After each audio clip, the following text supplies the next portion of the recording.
Israel का Iran America अमन मुआहिदा मानने से इनकार और इनकार के बाद लबनान पर एक दफ़ा फिर हमले के बाद ट्रंप और नेतन्याहू में लफ्ज़ी जंग छिड़ गई। इस सारे मामले पर आमिर रज़ा से बात करते हैं। आमिर भाई, अमन मुआहिदा तकरीबन हो चला है, मामला तय पा गए हैं, लेकिन नेतन्याहू इस अमन मुआहिदे को नहीं मान रहे। उन्होंने लबनान पर फिर हमला किया। हमले के बाद नेतन्याहू और ट्रंप में फ़ोन कॉल हुई, लफ्ज़ी जंग छिड़ गई। क्या मामला है सारा? देखिए, सबसे पहली बात तो यह है कि ये जंग शुरू ही इजराइल ने की थी। ये अमेरिका की जंग नहीं थी। अमेरिका बाद में मुलव्वस होता है इसके अंदर। और ये इजराइल का पहले दिन से एजेंडा है, जो कि ग्रेटर इजराइल के नाम से नेतन्याहू अपने फौजी जो उनके अफसरान थे उनके सामने डिस्कस कर चुके हैं। और उसकी तस्वीर, उसकी वीडियोज़ सारी मौजूद हैं। लेबनान, शाम पर वो कब्ज़ा करना चाहते हैं। इवन सऊदी अरब के बहुत सारे इलाके हैं जिन पर वो कब्ज़ा करना चाहते हैं। जब भी अमन मुज़ाकरात जो है वो नज़दीक पहुँचते हैं तो इज़राइल को कोई ख़ारिश शुरू होती है और वो लेबनान पर हमला करता है। और लेबनान में बारहा ये बात बता चुका हूँ कि हिज़्बुल्लाह पासदारान का ही एक विंग है जो लेबनान में ऑपरेट करता है।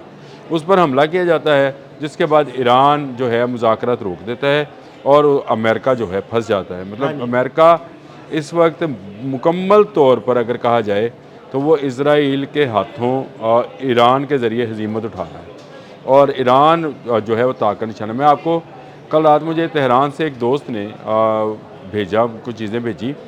उसमें यह था कि लेबनान पर होने वाले इस हमले में ईरान इस बात का तहिया कर चुका था कि आज की रात इज़राइल को ख़त्म कर देना है। बिल्कुल। नेतन्याहू छुप गया था और ईरान ने ईंट से ईंट बजा देनी थी और अमेरिका ने बीच में नहीं आना था। ये वो फ़ोन कॉल है जो डोनाल्ड ट्रंप ने की। और उसने उसको, अगर मैं पंजाबी च कहूँ तो उन्हें कहा, तू फप्फे कुटनी है, तुम सुलह नहीं होने दे रही। ये तुम जो है इस सारे मुज़ाकरात की गेम के अंदर, जब भी मुज़ाकरात करीब आते हैं ये कोई ना कोई ऐसी हरकत करता है। हालांकि इस बार हिज़्बुल्लाह ने भी कह दिया कि वो मुज़ाकरात को सबोताज नहीं होने देंगे और वो जो है वो इस तरह का जवाबी हमला नहीं करेंगे। लेकिन इसके बावजूद जो है IDF ने कह दिया है कि ये इज़राइल का हिस्सा है, आप इसको खाली करें, इज़राइल इस पर कब्ज़ा करने आ रहा है। अब लेबनान के अगर 2 देहात खाली कराए जाएंगे तो लामहल्ला वहाँ के लोग या वहाँ के जो हिज़्बुल्लाह के लोग हैं वो इस पर जो है रिएक्ट करेंगे। ये रिएक्ट जो है एक जंग की सूरत में नज़र आएगी और दोबारा से वो अमन मुआहिदा जो कि जुमे के रोज़ होना है, जिसमें अब चंद रोज़ बाकी रह गए हैं, जो उसको कहते हैं कि ज़ुबानी जो है उसको तस्लीम कर लिया गया है। अगले 60 दिन के लिए जो है दोनों मुख्तलिफ मुआहिदात जो हैं वो उस पर वो करेंगे, मामला होंगे जिस पर आपस में बैठ कर बहुत सारी चीज़ें जो शिकें हैं।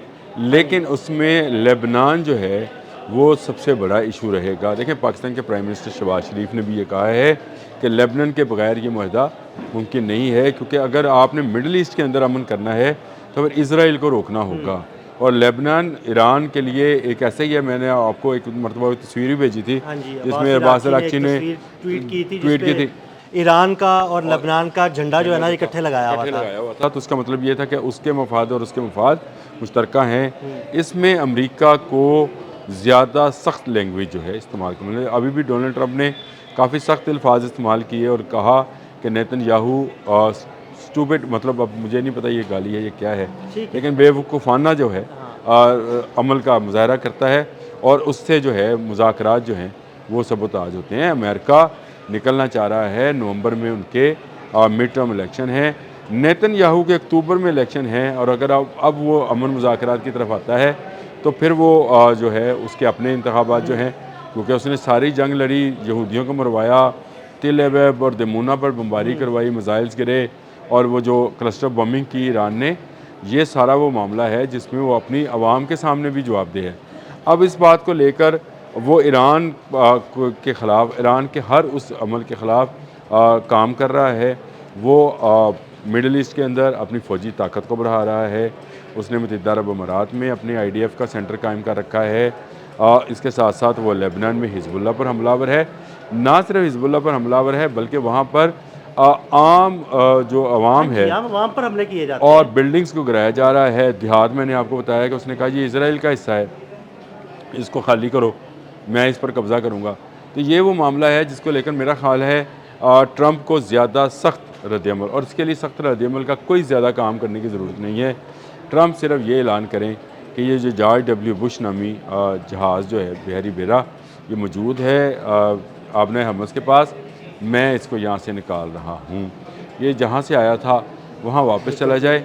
मैं आपको बताऊँ ये जो कल रात वाला मामला था कि ईरान तुल गया था कि वो एक मरतबा इसराइल को ख़त्म कर देगा। ईरान की मिसाइल पावर इतनी ज़्यादा हो चुकी है कि वाकई ही वो इसराइल के लिए एक बड़ा ख़तरा बन चुका है। इसराइल जो है वो जब भी कोई ऐसी हरकत करेगा ईरान उसका मुंह तोड़ जवाब देगा। और मैं आपको बताऊं ये अमन मुआहदा होने के बाद भी अमेरिका को ये गारंटी देनी चाहिए कि इसराइल ऐसी कोई हरकत नहीं बिल्कुल, करेगा। मैं यही आपसे पूछने लगा था कि क्या ऐसा मुमकिन है कि इसराइल दोबारा से इन अमन मामलात को सबोताज ना करे? देखिए इसमें एक चीज़ मुमकिन है और वो यही है कि अमेरिका अपनी कुछ अफवाज जो है मिडल ईस्ट से लेकर जाए, यानी वो जो आप उसने अड्डे बनाए हैं, लेट से अगर 22 हैं तो उनकी तादाद 11 कर दे या 10 कर दे या 12 कर दे, रखे अपनी ज़रूर क्योंकि उसके मफादात होंगे, लेकिन उसकी तादाद कम करे। इससे इसराइल का एग्रेशन कम होगा। इसराइल को ये जो नज़र आता है कि उसको एक सुपर पावर की प्रोटेक्शन हासिल है जिसकी तरफ कोई जो है वो जा नहीं सकता है, जिससे कोई लड़ नहीं सकता है, इसलिए उसका एग्रेशन, उसके हव्स, उसका लालच, उसकी जो चीज़ें हैं, हिर्स जो है वो उसको ज़्यादा जो है उभारती है, इसीलिए वो जो है गज़ा पर हमला करता है। इसी तरह वो लेबनान पर हमलावर है और आने वाले दिनों में वो शाम पर हमलावर होने वाला बिल्कुल, है। बिल्कुल, ये जो वह सूरत नज़र हाल आता है बन जो रही सूरत हाल बन रही है। ये वो सूरत हाल है जिसमें सिर्फ अमेरिका की प्रोटेक्शन उसको हासिल है। ये प्रोटेक्शन अमेरिका एक दफ़ा पीछे कर ले। अगर डोनाल्ड ट्रंप वाकई चाहते हैं कि मुस्तकिल जंगबंदी हो, मुस्तकिल अमन हो, गल्फ़ और ईरान मुश्तरका तौर पर, जो उनका ट्वीट भी है, मैं ट्वीट भेज देता हूँ कि इकट्ठे तरक्की करें, तो फिर उसके लिए इसराइल को लगाम डालना ज़रूरी है। और उसी सूरत में मुमकिन है जब अमेरिका अपनी प्रोटेक्शन उठाए। प्रोटेक्शन से मुराद ये नहीं है कि वो कह दे मेरा इसराइल से तल्लक ही नहीं है, जो उसका कारोबारी लेन देन है, तल्लकात हैं, अस्करी नवेद के जो असला उसको दिफराम करता है वो करता रहे, लेकिन उसके कहने पर जंग ना करे। जंग ना करे। अच्छा आमिर भाई, मुझे ये बताइएगा कि अगर ये अमन मुआहिदा हो जाता है, और जो यकीनन नज़र आ रहा है कि होने वाला है और हो जाएगा इंशाल्लाह, हो जाता है, होने के बाद अगर इसराइल लबनान पर हमला करता है तो क्या ईरान उसका जवाब देगा? देखिए पहली बात तो यह है कि ईरान जवाब देगा, और ईरान ये बारहा बता चुका है कि अगर लेबनान पर हमला होगा तो वो हम पर हमला तस्वर होगा। हम पर हमला लेबनान पर हमला है और लेबनान पर हमला हमारे पर है। ये एक उनका, आप समझें कि लिखा हुआ तो नहीं है लेकिन ये एक मुआहदा है। अगर इसराइल इसके बाद लेबनान पर हमला करेगा, आबने हरमज़ में जंग दोबारा शुरू हो जाएगी। ये मैं बात आपको बता रहा हूँ, कोई मुआहदा फिर तस्लीम नहीं किया जाएगा।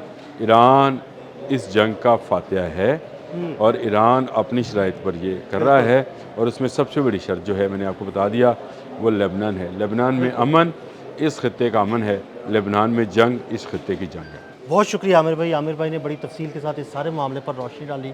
मज़ीद अपडेट्स के लिए हमें फॉलो करते रहें। अदील अहमद और आमिर रज़ा को इजाज़त दीजिएगा। अल्लाह हाफ़िज़।